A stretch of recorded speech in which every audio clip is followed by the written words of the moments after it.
You have no enemies. No one has any enemies. There is no one that you should hurt. Hi, sorry about that. I was doing a little research for the next project, but we can talk about that another time.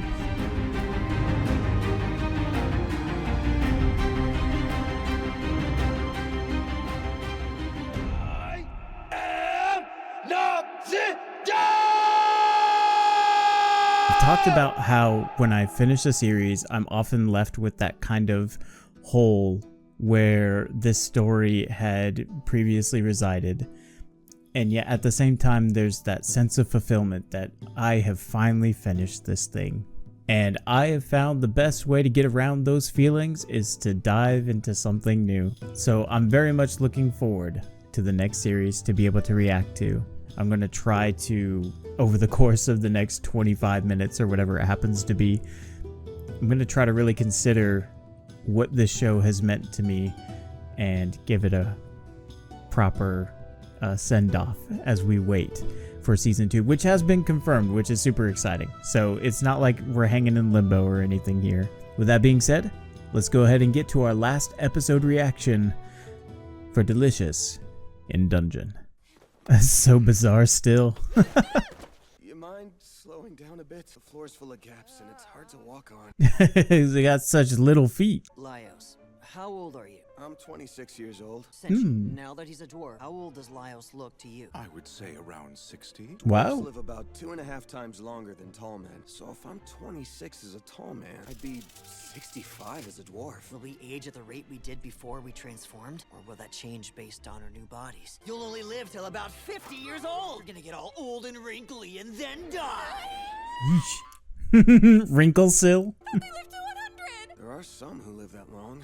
But it's pretty rare. Yeah, that would probably be quite an existential crisis to go from having an extended life compared to all the other sentient races, and then to find out, well, actually, no, now you drew the short stick, as it were. Interesting. I wonder what kind of emotions that's going to conjure. I guess it seems like mostly just fear. What I'm actually trying to say is, if that was the case, then this mushroom is too good to be true. There are tons of people out there who would pay a fortune to become another race, but I've never seen this mushroom in the markets. They do. Actually, I don't know what the going rate is now. I think it might be $25 or $30, and you can do a faction change that also comes with a complimentary race change with it over on worldofwarcraft.com. Means the change is only temporary, or has some kind of awful side effect. You want to be a demi-human, don't you? No, that's not it. I was honestly thinking more in regards to Fallon. Yeah, I was thinking that too, yeah. This is all hypothetical, but what if everything worked out and we defeated the Mad Mage? Fallon regains her sanity. We return to the surface. She scares people. So I thought about hiding that part by putting her in a hole. A large monster can't survive in a human town with how thin the mana is. Fallon might not be able to live among humans anymore. Unless we use those mushrooms. And that way, Fallon could live in town after all! Chuck, do you hear something strange? Oh, do you think it's the dwarven relic or something? No, it's like stones scraping against each other. This is bad! You idiot! Did you really not shut the door all the way? We need to hurry and get out of here! Let's set up an ambush and take them down. Senshi, wait for an opening. Marcel, where are they? They're right there! Ooh, Damn it! that's not your sword. Now do you understand why I quickly run off and find a place to hide? Don't stand around people's legs. Where did this smoke come from? Did you cast something? Are you two hurt? No, we're fine. It went right between our arms. You mind grabbing Kensuke for me? Sure.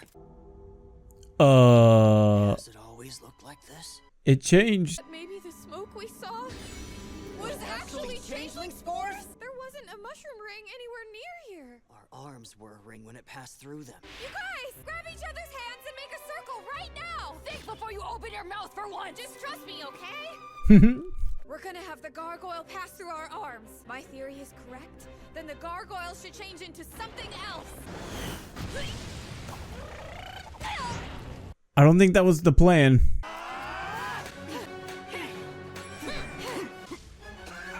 it! Look! This is the gargoyle? It really did change. How are we supposed to get it to pass through our arms? What if we... Should work. What should... Let's do it. Right. What? 1, 2, 1, 2. It's making its move. You ready to do this? Take to the sky, Marcel! Whoa.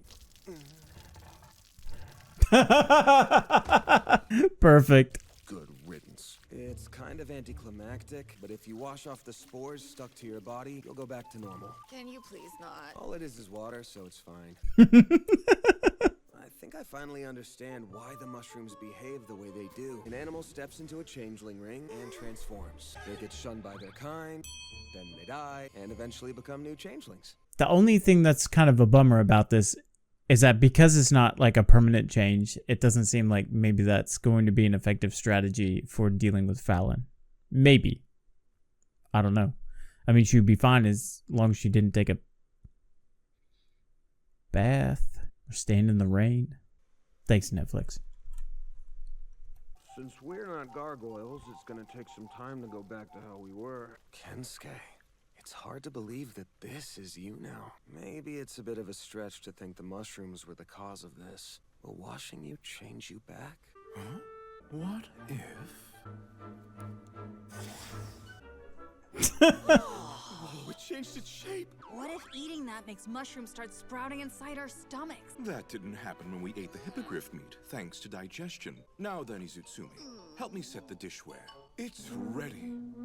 I feel like since she had the most dramatic change out of anybody.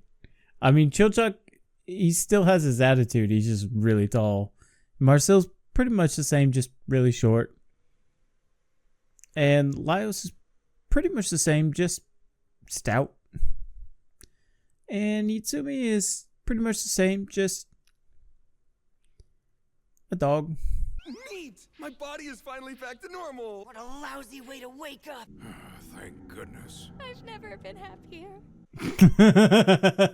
Why are you covering your sword with a cloth? What cloth? Let me see it, Laios. No, I would rather you didn't. Let me see it now! So what should we do with him? My vote is that we form a circle and kick his ass.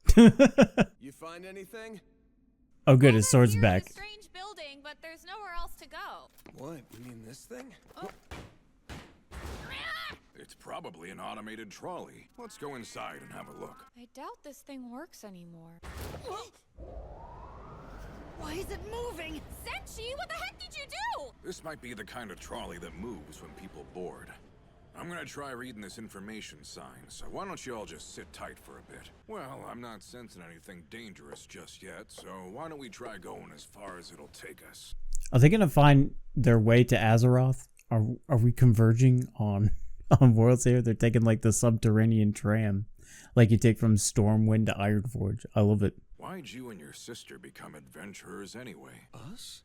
You two don't really strike me as get-rich-quick kind of folks. When I was in my teens, I got fed up with the people in my hometown, so I went to school, then joined the military. At some point, I joined a passing merchant caravan. Wait, he's a deserter? I did chores for them as we gradually traveled south. Fallon was living at the magic school in the area, so I stopped by just to see her. She insisted on following me. The two of us arrived at this island together. When we first got here, gold stripping was prospering. There was plenty of guard work. Us taking those jobs is what led to us entering this dungeon. And that's our story. Your whole thing makes sense, but why did Fallon tag along? I feel like her life would have been easier at school. If I'm being honest, Fallon's childhood wasn't great for her. She had a talent for magic, but was shunned for it. I got sick of living in that environment, so I left the village a year before she did. Until magic school, no, until she met Marcel. She probably ate her meals alone. Oh, that makes sense. Going back to when he was having the nightmare and how when he was talking about needing to go save Fallon, like his parents in the nightmare were like, just leave the child. Like, it just cut your losses. Oh, man. Interesting. Mentally, Fallon's a lot tougher than I could ever dream of being. Regardless, I decided I'd never leave Fallon behind again. Not till she meets someone new that she wants to be with all the time anyway. She would always pick up weird things and bring them to me. I bet she wanted to eat that stuff with you. That face. Fallon is most like bacon and eggs right now. You know, if we're comparing souls to eggs like before. Oh, okay. In comparison, Izutsumi is like a mixed omelet. If you work hard enough at it, you can remove the various ingredients, but I imagine that would probably cause the egg portion of it to fall apart. What you're saying is, if we manage to cut off her lower half, then we'll be able to turn Fallon into a human again? Can't possibly be that simple. At the time, I made sure to preserve some of the dragon meat in order for us to eat it later, but all of it ended up turning back into flesh and blood, fused with Fallon. However, there were parts of the meat that didn't return to the dragon. That was everything we all ate for dinner that night. Meat digested by another creature loses its identity. In this dungeon where life and death are completely ambiguous, that could very well be the one clear rule it has. So basically, if we ate the entire dragon, Oh my isn't gosh. it perfectly reasonable to assume that it would drive its soul away from Fallon? Sorry, but, how many servings do you think that is? Why is that where your mind goes? No! If we each ate 1 kilogram a day, then it'd take over 10 years to finish the whole thing. Considering the state she's in, we really don't have that kind of time. Looks like we're gonna have to reach out to others for a little help. It's time to call on all those personal connections you've been building up. The orcs seem like they'd eat a lot. The Golden Castle residents, and I think Namari and Shuro's parties would likely join if we appealed to their emotions. Oh, and there's Kadru too! He seemed interested in monster cuisine. Yeah, he did, didn't he? Our goal from here on out's become crystal clear. 1. Release the winged lion. 2. With the lion's help, we finally neutralize the mad mage. 3. Gather people who are willing to assist in eating Fallon's dragon parts. I suddenly have hope this is gonna work. Sounds like it's gonna be one hell of a party. Yeah, it does. Don't you dare consume that! There's something going on up there. If we took Fallon's dragon parts and cooked up some steaks, that'd be a good garnish for them? Now's not really the time to be crafting a Fallon menu. Dungeon food. To eat or be eaten. There is no hierarchy here. Only the simple concept that eating is a privilege of the living. Ah, dungeon food. Delicious in dungeon. Hit me with the TBC. I love that we are finally, possibly, maybe, going to form a raiding party to fight a dragon hybrid chimera and then eat it.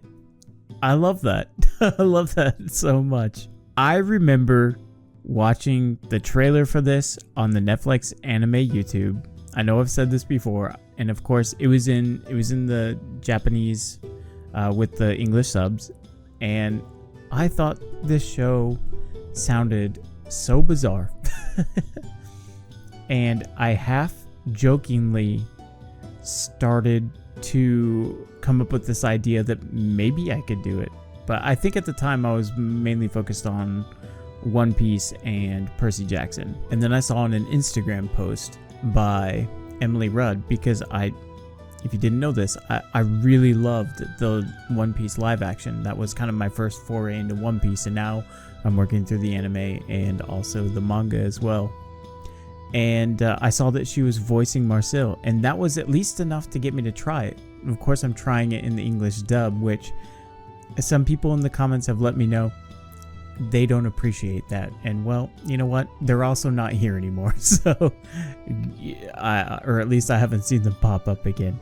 I do my due diligence to at least let people know in the title, hey, this is an English dub, so if that's not your cup of tea, you don't even have to click. And so I was just so surprised by how well this voice cast does. I have absolutely gotten lost, not just in the story, not just in the colors and the production and the music. I've just gotten lost in these characters. It's really rare to enjoy a story so much that everything else kind of fades away. And for 20 minutes at a time, I'm going on an adventure. I am fortunate to say that I've found this with the series that I've worked on and done reactions to thus far in my channel. But I really wasn't sure if I would actually ultimately be into this. I just wanted to show some support for Emily Rudd, and what I found is that I fell in love with this story. The way it's told, the little nuances to it.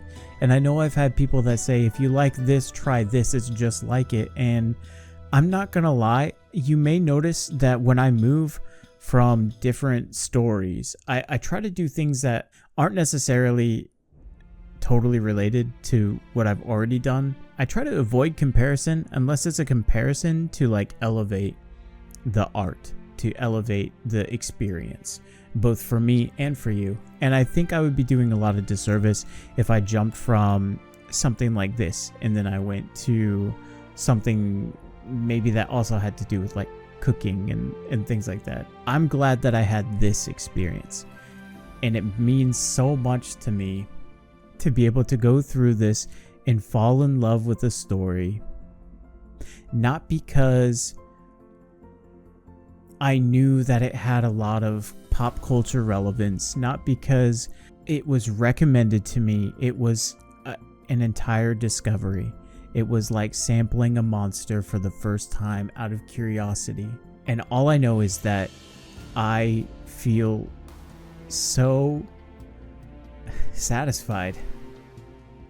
I'm really looking forward to the second half of this story, and they definitely built it up, and they definitely kept me hanging right there.